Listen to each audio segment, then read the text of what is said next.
Hi guys, welcome back to my channel maths logic. So చాలా రోజులు అయిపోయింది కదండి వీడియో పెట్టి. సో ఇక్కడ నుంచి అయితే కంటిన్యూగా వీడియో చేద్దాం అనుకుంటున్నాను. సో నాకైతే కుదరట్లేదు నా వర్క్ వల్ల.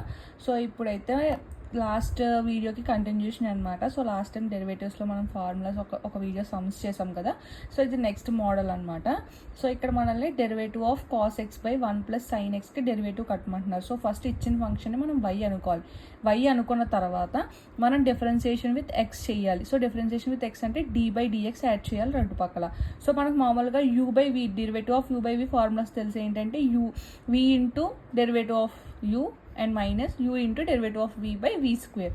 సో ఆ ఫార్ములాస్లో రాసుకుంటే ఇక్కడ మనం మైనస్ కామన్ తీసుకోమనుకోండి. మైనస్ కామన్ తీస్తే sine x plus sine square plus cos square by 1 plus sine square. ఇక్కడ sine square plus cos square అంటే 1 కాబట్టి సో ఇది రెండు టర్మ్స్ ఉన్నాయి కాబట్టి ఒకసారి cancel. So derivative of cos x by 1 plus sign X అంటే -1 బై 1 ప్లస్ సైన్ ఎక్స్ వచ్చిందన్నమాట.